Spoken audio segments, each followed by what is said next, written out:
Малый ракетный корабль «Ингушетия», 8-й из серии проекта «Буян-М». Он был заложен на Зеленодольском заводе имени Горького 29 августа 2014 года. Приказом главнокомандующего военно-морским флотом России Виктором Чирковым кораблю было присвоено наименование «Ингушетия». Он поступает на службу на Черноморском флоте России.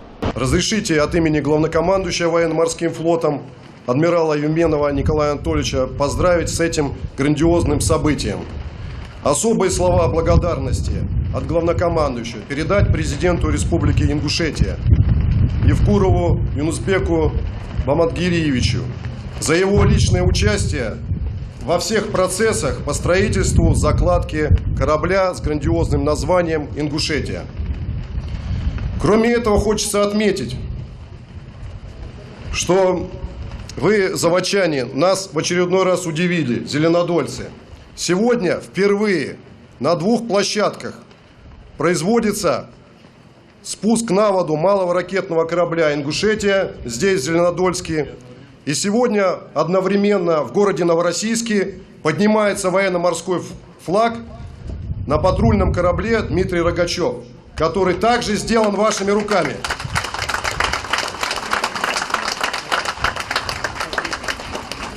Но хочется сказать, чтобы вы, зеленодольцы, продолжали дальше совершенствоваться.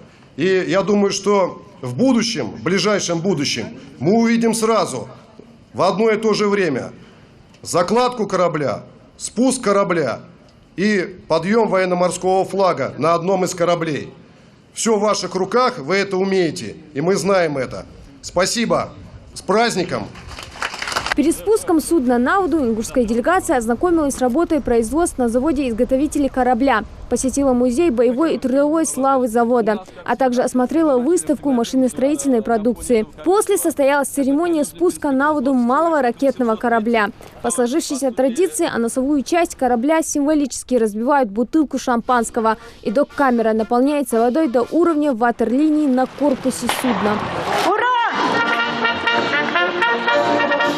Накануне Дня России мероприятие очень символичное.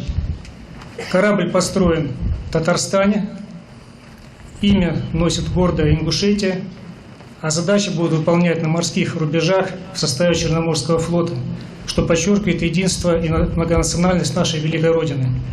Это очень действительно значимый день. Хочу сказать, что это уже 5-й корабль, который проходит через соединение Черноморского флота. Корабли выполняют боевые задачи, учебно-боевые, специальные, на боевой службе в том числе. Моряки очень ценят службу на МРК нового проекта.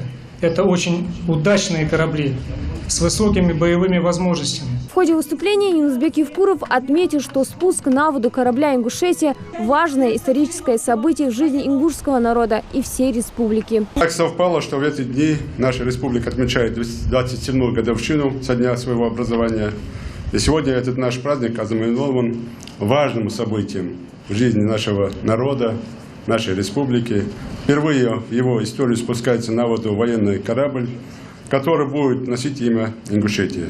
Мы признательны и от души благодарны министру обороны Вооруженных сил Российской Федерации, герою Российской Федерации Сергею Кужугетовичу Шойгу, главкому военно-морского флота, адмиралу, я не буду говорить бывшему, потому что бывших не бывает, Чиркову Виктору Викторовичу, при котором мы закладывали этот корабль, и, конечно, сегодняшнему главкому Евменову Николаю Анатольевичу, адмиралу, за такой подарок.